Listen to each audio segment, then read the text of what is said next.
Bucky, thank you so much for joining me today. I appreciate your time. Hey, thanks so much for having me on. Bucky, GM Joe Douglas loaded up on the defensive line in free agency. And with the draft quickly approaching, I'd love to know your opinion on who you think should be available for the Jets on the defensive side of the ball after that number 2 pick. You know, it's interesting because the Jets have done a really good job of loading up on the defense side of the ball. So it's about adding a few pieces. They still need another edge rusher.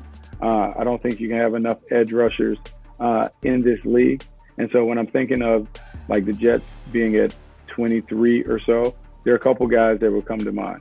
I would think that Kwity Paye from Michigan might already be off the board, but Jalen Phillips could be available. Miami, a guy who is a very, very talented and explosive athlete off the edge, very technical with his hands, does a great job of consistently creating pressure and disruption off the edges.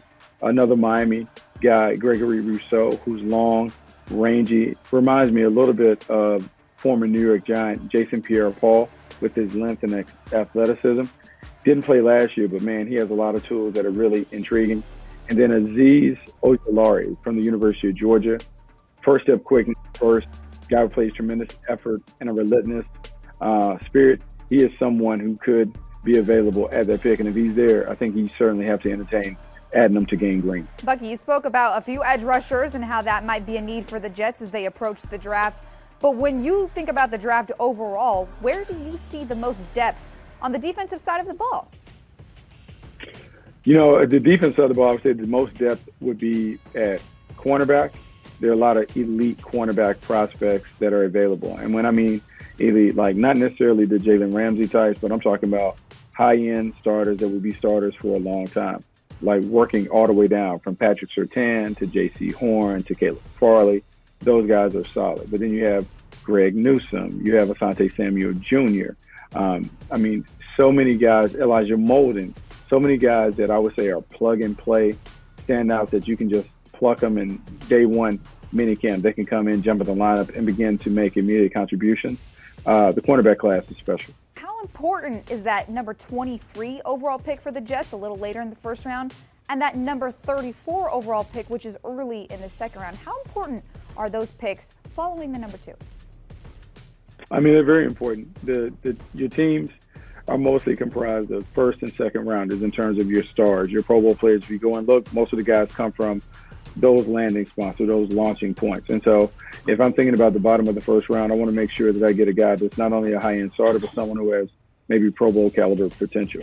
In the second round, it's the same thing. You're using the same model. The first 3 picks need to be starters, and they need to be impact players for the Jets right away. And so a lot of pressure is on Joe Douglas to make sure they get it right. I have one more for you before I let you go, Bucky. You've obviously studied the draft very heavily. You're very much so in the mix. Are there any players that have caught your eye, maybe some players or stories that have flown under the radar with the draft coming up here soon?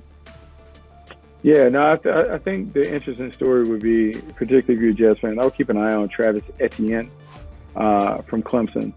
I just look at his game, and I think his game is a perfect fit for how this new offense will look.